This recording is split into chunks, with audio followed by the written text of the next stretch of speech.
of the report and the potential findings by the IG. We know that the Hill also got briefings. As Congressman Issa said, he was aware of, quote, approximately, unquote, what was in the report. And there you have it. The timeline is shifting a bit, folks, as reporters continue to delve into what did the White House know on this IRS controversy and when did it know it. Michelle Malkin is a columnist and a Fox News contributor. And now, initially it was that they knew an Inspector General's report was coming, but they didn't know the findings. Only the White House Counsel Office, only the lawyers in the White House were told, IG report is coming, but we don't know the findings.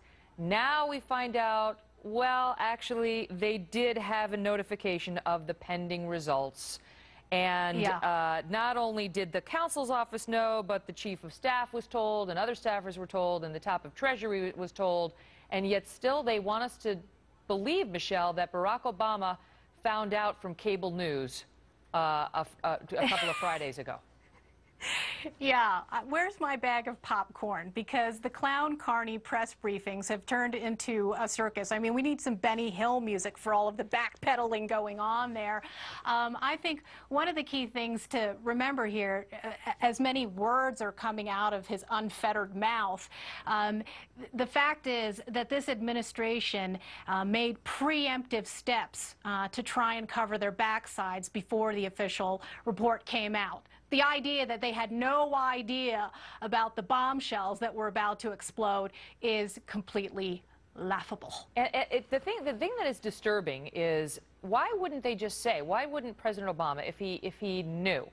I mean, if your White House counsel knows, if your chief of staff knows, if several top officers within the White House know, and none of them tells you about something this big that Barack Obama himself said is he found it outrageous, possibly illegal. He's pushing to fire, people at the IRS. None of them told him or gave him a heads up saying, Mr. President, you need to know the investigation is going to come out and it's not going to be good. Yeah, I mean, who knows? Perhaps it's just that plausible deniability shield that they were trying to encompass Obama in.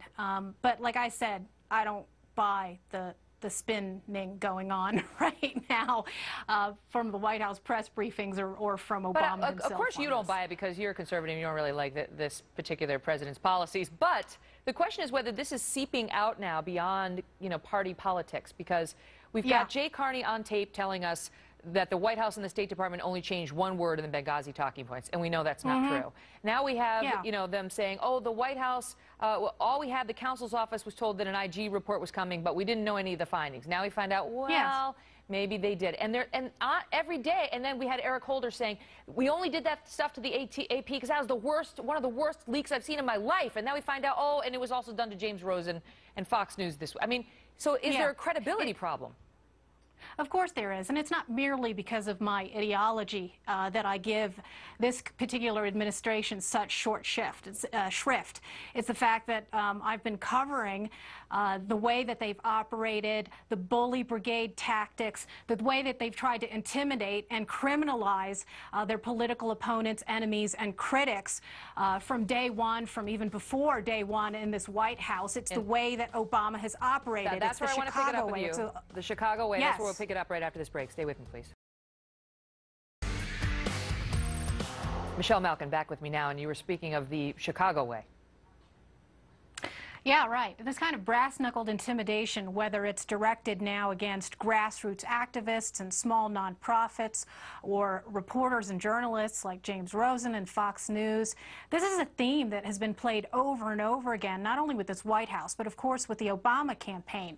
And anyone who's really paying attention could see it, even back towards where you had Obama himself directing his minions to try and shut down a Chicago talk show host who wanted to talk about Obama's radical past. This happened at WGN with Stanley Kurtz when they were trying to talk about him. And then, of course, as time progressed, even many of these local and metropolitan newspapers were coming under fire. You had the San Francisco Chronicle, which was put under the thumb of this administration because they had a reporter who wanted to tape one of the fundraisers and did it and was chastised for it. There have been many local reporters who have been yelled at or screamed at or leaned on or pressured by this administration. So for everyone who has felt the boot of the Obama administration and its goons on their necks, I think tomorrow is especially a good day to make yourselves heard. And there are Tea Party patriots across the country who are going to be marching to their IRS offices locally at noon, taking time off. Most of them, of course, are gainfully employed or are small business employers themselves.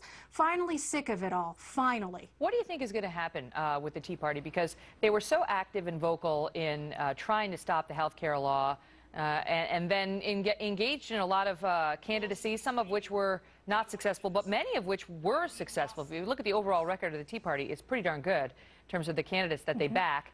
But they haven't been as vocal lately, and yet this whole thing seems to have revived them, their cause, given them credibility that the left would never give them.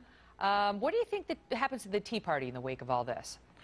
Yeah, look, the Democrats and the liberal media tried to strangle this movement in its crib, and we now know as a result of this IRS scandal that the Obama administration itself, top brass, not just low-level rogues, have been trying to stifle their political activity and to undermine their freedom of assembly and their freedom of speech. I think what happened is that in the first wave, and I covered the Tea Party movement from its very nascent days, from the very first days, had to have this sense of public protest and demonstration, because people really need to realize that they were not alone. Social media was a huge help, of course, in organizing. And then there was a second stage where a lot of people were learning the nuts and bolts of political activism and engagement and started running for local and state offices. And all this time, of course, you had the Tea Party bashers and the water carriers for this administration and the Democrats pronouncing them dead, dead, dead, while they were doing the hard work of turning a protest movement into a real political viable movement. And now it's not so much a resurrection, because of course the flame has always been there and continues to grow. And I think this is just another stage, another push to try and educate people. I think that's what tomorrow's about. Even if you can't get to an IRS office, put a yard sign in your yard and just simply declare, we will not stand down. Michelle, Malkin, thank you.